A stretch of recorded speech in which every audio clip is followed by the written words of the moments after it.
ನಮಸ್ಕಾರ ಸ್ನೇಹಿತರೆ, ಹೇಗಿದ್ದೀರಿ ನೀವೆಲ್ಲ? ಅನ್ನಿಸ್ ಫ್ಯಾಮಿಲಿಗೆ ಸ್ವಾಗತ. ಈಗ ಮಾವಿನ ಮರದಲ್ಲಿ ಮಾವಿನ ಹಣ್ಣಾಗಿದೆ. ದಿನ ಬೆಳಿಗ್ಗೆ ತುಂಬ ಮಾವಿನ ಹಣ್ಣು ಸಿಗ್ತಾ ಇದೆ. ಬೆಳಿಗ್ಗೆ ಬಾವಲಿಗಳೆಲ್ಲ ಎಳೆದಾಕಿದ ಕಾರಣ ನಮಗೆ ಮಾವಿನ ಹಣ್ಣು ಸಿಗ್ತಾ ಇದೆ. ಕೊಯ್ಲಿಕ್ಕೆ ಕೈಗೆಟಗುವುದಿಲ್ಲ. ಕೈಗೆಟಗುವ ಜಾಗದಲ್ಲಿ ಇದ್ದ ಮಾವಿನಕಾಯಿ ಎಲ್ಲ ಕೆಲವು ಹಣ್ಣಾಗಿ ಹೋಗಿದೆ. ಕೆಲವರಿಗೆ ಕೈಗೆಟಗುವ ಜಾಗದಲ್ಲಿ ಇಷ್ಟು ಇದೆ. ಇನ್ನು ಇದನ್ನು ನಾವು ಕೊಯ್ದಿಲ್ಲ, ಅಪರೂಪಕ್ಕೊಮ್ಮೆ ಇದನ್ನು ಕೊಯ್ತಾ ಇದ್ದೇವೆ. ಬೆಳಿಗ್ಗೆ ತುಂಬ ಮಾವಿನ ಹಣ್ಣು ಸಿಗ್ತದೆ.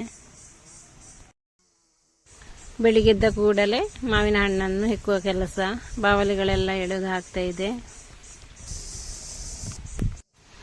ಇದು ಕಾಟು ಮಾವಿನ ಹಣ್ಣಿನ ಮರ. ಮನೆ ಹಿಂಭಾಗದಲ್ಲಿದೆ, ಅಂಗಳದಲ್ಲೇ. ಇನ್ನೊಂದು ಮನೆ ಮುಂಭಾಗದಲ್ಲಿದೆ, ಅದು ಕೂಡ ಕಾಟು ಮಾವಿನ ಮರವೇ. ಇದು ಬಹಳ ಅಪರೂಪ, ಎಲ್ಲ ಕಡೆ ಇಲ್ಲ ಅಲ್ಲ. ನಮಗೆ ಇಲ್ಲಿ ಹಳ್ಳಿಯಲ್ಲಿ ಇಂಥ ಮಾವಿನ ಹಣ್ಣುಗಳೆಲ್ಲ ದೊರಕ್ತವೆ. ಈ ಮರಕ್ಕೆ ಕರಿಮೆಣಸಿನ ಬಳ್ಳಿ ಹೋದ ಕಾರಣ ಅಲ್ಲಲ್ಲಿ ಎಲ್ಲ ಕೇಡು ಬಂದಿದೆ, ಹುಳ ತಿಂದಿದೆ. ಅದನ್ನು ಹೇಗಾದರೂ ಬದುಕಿಸಿದ್ದೇವೆ ನಾವು. ಆದ ಕಾರಣ ಇವಾಗ ನಮಗೆ ಧಾರಾಳ ಮಾವಿನ ಮನೆಯ ಸುತ್ತಲೂ ಇಷ್ಟು ಮರಗಳಿವೆ. ಎಷ್ಟು ತಂಪಿದೆ, ಆದರೂ ಕೂಡ ಸೆಕೆಯಲ್ಲಿ ನಿಲ್ಲಕ್ಕೆ ಆಗುದಿಲ್ಲ.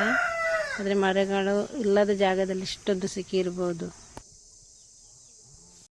ಈ ಸೆಕೆ ಟೈಮಲ್ಲಿ ಮರಗಳು ಇದ್ದರೂ ಕೂಡ ತುಂಬ ಜಾಗ್ರತೆಯಲ್ಲಿರಬೇಕಾಗ್ತದೆ. ಮನೆ ಹತ್ತಿರ ಮರಗಳಿದ್ರೆ ಅದಕ್ಕೆ ಹಾವುಗಳೆಲ್ಲ ಹತ್ತಿ ಮೇಲೆ ಹತ್ತುತ್ತವೆ. ಆದ ಕಾರಣ ಜಾಗ್ರತೆಯಲ್ಲಿರಬೇಕಾಗ್ತದೆ. ಈ ಹಾವುಗಳು ಈ ಸೆಕೆಗೆ ನೀರನ್ನೆಲ್ಲ ಹುಡುಕೊಂಡು ತಂಪಾದ ಜಾಗಕ್ಕೆಲ್ಲ ಬರ್ತದೆ. ಆದ ಕಾರಣ ನಾವು ಅಲ್ಲಲ್ಲಿ ನೀರನ್ನು ತುಂಬಿಸಿ ಇಡ್ತಾ ಇದ್ದೇವೆ, ಪಾತ್ರೆಗಳಲ್ಲೆಲ್ಲ. ಈ ಹಾವುಗಳಿಗೆ ಮಾತ್ರ ಅಲ್ಲ, ಬೆಕ್ಕು, ನಾಯಿಗಳು, ಪಕ್ಷಿಗಳಿಗೆಲ್ಲ ಈ ಟೈಮಲ್ಲಿ ಆದಷ್ಟು ಅಲ್ಲಲ್ಲಿ ನೀರಿಟ್ಟರೆ ಅವುಗಳ ಜೀವವನ್ನು ರಕ್ಷಿಸಬಹುದು. ಅವುಗಳಿಗೆ ಕೂಡ ನಮ್ಮ ಹಾಗೆಯೇ ಈ ಭೂಮಿಯಲ್ಲಿ ವಾಸಿಸುವ ಸ್ವಾತಂತ್ರ್ಯವಿದೆ. ಆದ ಕಾರಣ ಅವುಗಳ ಮೇಲೆ ಸ್ವಲ್ಪ ಕರುಣೆ ತೋರಿ ಅಲ್ಲಲ್ಲಿ ಆದಷ್ಟು ನೀರನ್ನು ತುಂಬಿಸಿಡಲು ಪ್ರಯತ್ನಿಸೋಣ. ಈ ಕಾಟು ಮಾವಿನ ಹಣ್ಣಿನ ಸಿಪ್ಪೆ ಸಾರಿಗೆ ಒಳ್ಳೆಯದಾಗುವುದಿಲ್ಲ, ಆದ ಕಾರಣ ಸಿಪ್ಪೆಯನ್ನು ಹಾಕುವುದಿಲ್ಲ.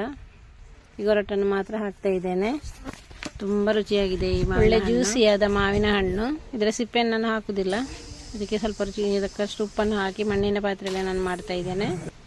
ಮಣ್ಣಿನ ಪಾತ್ರೆಯಲ್ಲಿ ಮಾಡಿದ ಅಡಿಗೆ ತುಂಬ ರುಚಿಯಾಗಿರ್ತದೆ. ಆದರೆ ಅದನ್ನು ತಳ ಹಿಡಿಯದಂತೆ ನೋಡಿಕೊಳ್ಬೇಕಾಗ್ತದೆ. ಒಂದು 15ರಷ್ಟು ಕುಮಟೆ ಮೆಣಸು, 2 ಗುಳ್ಳೆ ಮೆಣಸು ಹಾಗೂ 1-2 ಚಮಚದಷ್ಟು ಕೊತ್ತಂಬರಿ, 1 ಚಮಚದಷ್ಟು ಸಾಸಿವೆ, 1 ಚಮಚದಷ್ಟು ಜೀರಿಗೆ ಇಷ್ಟನ್ನು ಹಾಕಿ ನೈಸಾಗಿ ಕಡೆಯುವುದು.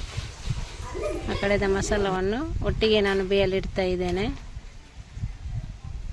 ಸ್ವಲ್ಪ ಕಡಿಮೆ ಉರಿಯಲ್ಲೇ ಇದನ್ನು ಬೇಯಿಸುವುದು. ಇದಕ್ಕೆ ಸ್ಪೆಷಲಾಗಿ ಏನು ಮಸಾಲ ಹಾಕಬೇಕಂತ ಏನಿಲ್ಲ. ಬೇಕಾದರೆ ಸ್ವಲ್ಪ ತೆಂಗಿನಕಾಯಿಯನ್ನು ಕೂಡ ಹಾಕ್ಬೋದು. ಮತ್ತು ಹುಳಿ ಅಂಶ ಇದಕ್ಕಿದೆ, ಆದ ಕಾರಣ ಸ್ವಲ್ಪ ಬೆಲ್ಲವನ್ನು ಕೂಡ ಸೇರಿಸ್ತಾ ಇದ್ದೇನೆ. ಬೆಲ್ಲ ಹಾಕಿದರೆ ತುಂಬ ರುಚಿಯಾಗಿರ್ತದೆ ಮಾವಿನ ಸಾರು.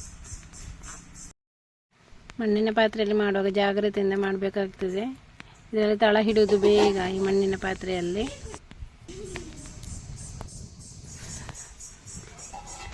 ಮಾವಿನ ಹಣ್ಣಿನ ಕಲರ್ ಮತ್ತು ಮೆಣಸಿನ ಕಲರ್ 2 ಕೂಡ ಬಿಟ್ಟಿದೆ. ಬೇರೆ ಒಂದು ಕಲರ್ ಬಂದಿದೆ. ಇದಕ್ಕೆ ಒಳ್ಳೆ ಕಲರ್ ಇದೆ. ಇದು ಜಾಸ್ತಿ ಹೊತ್ತು ಬೇಕಂತೇನಿಲ್ಲ ಬೇಯಲಿಕ್ಕೆ, ಆದರೆ ಅದನ್ನು ಅವಾಗ ಕೈಯಾಡಿಸ್ತಾ ಇರಬೇಕಾಗ್ತದೆ.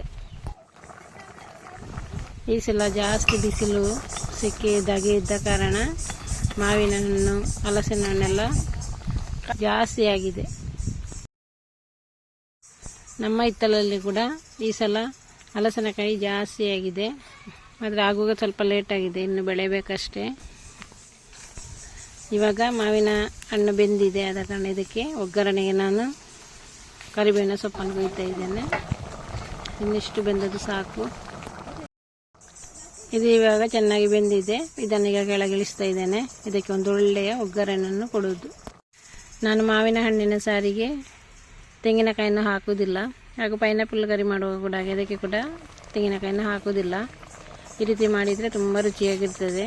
ಮಧ್ಯಾಹ್ನ ಮಾಡಿದರೆ ಸಂಜೆಗೆ ಆಗುವಾಗ ಅದಕ್ಕೆ ಚೆನ್ನಾಗಿ ಮಸಾಲ ಹೀರಿ ತುಂಬ ರುಚಿಯಾಗಿರುತ್ತೆ.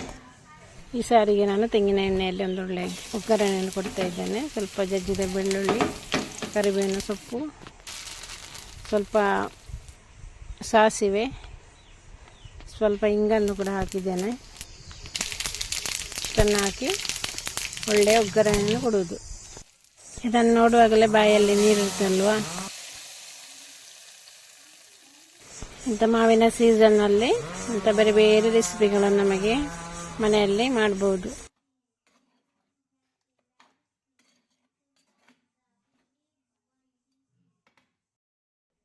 ಇವಾಗ ಮಕ್ಕಳಿಗೆಲ್ಲ ರಜೆ ಇದ್ದ ಕಾರಣ ಮಕ್ಕಳು ಬಂದಿರ್ತಾರೆ. ಇಂಥ ರೆಸಿಪಿಯನ್ನೆಲ್ಲ ಮಾಡಿಕೊಟ್ರೆ, ಸ್ಪೆಷಲ್ ಆಗಿ ಮಾಡಿಕೊಟ್ರೆ ಅವರು ಕೂಡ ಇಷ್ಟಪಟ್ಟು ತಿಂತಾರೆ. ಒಂದೊಳ್ಳೆ ಮಾವಿನ ಹಣ್ಣಿನ ಸಾರು ರೆಡಿಯಾಗಿದೆ. ಒಳ್ಳೆ ಪರಿಮಳವಾದ ರುಚಿಯಾದ ಸಾರು. ಬನ್ನಿ ಊಟ ಮಾಡೋಣ. ಒಂದೆರಡು ಮಾವಿನ ಹಣ್ಣಿದ್ರೆ ಎಷ್ಟು ಊಟ ಮಾಡಬಹುದು. ಈ ಮಾವಿನ ಸೀಸನಲ್ಲಿ ಎಲ್ಲಾದರೂ ಮಾವಿನ ಹಣ್ಣು ಸಿಕ್ಕಿದ್ರೆ ಬಿಡಬೇಡಿ. ಇಂಥ ಬೇರೆ ಬೇರೆ ರೆಸಿಪಿಗಳನ್ನು ಮಾಡಿ. ಮಾವಿನ ಹಣ್ಣು ತಿಂದರೆ ಬೇಗನೆ ಜೀರ್ಣ ಕೂಡ ಆಗೋದು. ಒಂದು ಮಾವಿನ ಹಣ್ಣಿದ್ರೆ ಸಾಕಿಷ್ಟು ಊಟ ಮಾಡ್ಬೋದು.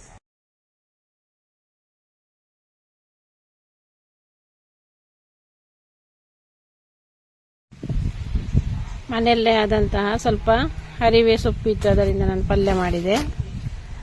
ಮೊನ್ನೆ ನಾನು ಮಾವಿನಕಾಯಿ ಉಪ್ಪಿನಕಾಯಿ ಮಾಡಿದೆ, ಅದು ಕೂಡ ಇತ್ತು. ಸ್ವಲ್ಪ ಮಜ್ಜಿಗೆಯನ್ನು ಮಾಡಿದ್ದೇನೆ. ಎಲ್ಲರೊಟ್ಟಿಗೆ ಸೇರಿ ಊಟ ಮಾಡ್ತಾ ಇದ್ದೇವೆ. ಎಲ್ಲರೊಟ್ಟಿಗೆ ಕೂತು ಊಟ ಮಾಡುವ ಸಂಭ್ರಮ. ಗುಜ್ಜೆ ಪಲ್ಯ, ಮಾವಿನ ಹಣ್ಣಿನ ಸಾರು ಇದೆಲ್ಲ ಇರುವಾಗ ಬಾಳೆ ಎಲೆಯಲ್ಲಿ ಊಟ ಮಾಡಲಿಕ್ಕೆ ತುಂಬ ಖುಷಿಯಾಗುವುದು. ಎಲ್ಲರೂ ಮಾವಿನ ಹಣ್ಣಿನ ಸಾರಿನೊಂದಿಗೆ ಎಂಜಾಯ್ ಮಾಡಿದೆವು. ವರ್ಷಕ್ಕೊಮ್ಮೆ ಆದರೂ ಇಂಥ ಮಾವಿನ ಹಣ್ಣಿನ ರೆಸಿಪಿಯನ್ನು ಮಾಡಿ ನೋಡಿ. ಇಂಥ ಕಾಟು ಮಾವಿನ ಹಣ್ಣನ್ನು ಸಿಕ್ಕಿದ್ರೆ ಬಿಡಬೇಡಿ. ಎಲ್ಲಾದರೂ ನಮಗೆ ಏಡಿ ಮೀನನ್ನು ತಗೊಂಡು ಬಂದಿದ್ದಾರೆ. ಇದನ್ನೀಗ ಏಡಿಯನ್ನು ಕ್ಲೀನ್ ಮಾಡಲಿಕ್ಕಿದೆ. ನಾನು ಬಸಳೆಯನ್ನು ಹಾಕಿ ಏಡಿ ಸಾರನ್ನು ಮಾಡ್ತೇನೆ. ಯಾಕೆಂದರೆ ಇದು ತುಂಬ ಉಷ್ಣ ಆದ ಕಾರಣ ಬಸಳೆ ಹಾಕಿದರೆ ತುಂಬ ತಂಪಾಗಿರೋದು ಬಸಳೆ ಆದ ಕಾರಣ ಅದಕ್ಕೆ ಒಳ್ಳೆ ಕಾಂಬಿನೇಷನ್. ನಮ್ಮ ಇಂದಿನ ಸಿಂಪಲ್ ಆದ ವಿಡಿಯೋ ಇಷ್ಟವಾದರೆ ಒಂದು ಲೈಕ್ ಕೊಡಿ, ಶೇರ್ ಮಾಡಿ, ಸಬ್ಸ್ಕ್ರೈಬ್ ಮಾಡಿ. ಇನ್ನು ಮುಂದಿನ ಒಂದು ಒಳ್ಳೆಯ ವಿಡಿಯೋದೊಂದಿಗೆ ಸಿಗೋಣ. ಬಾಯ್.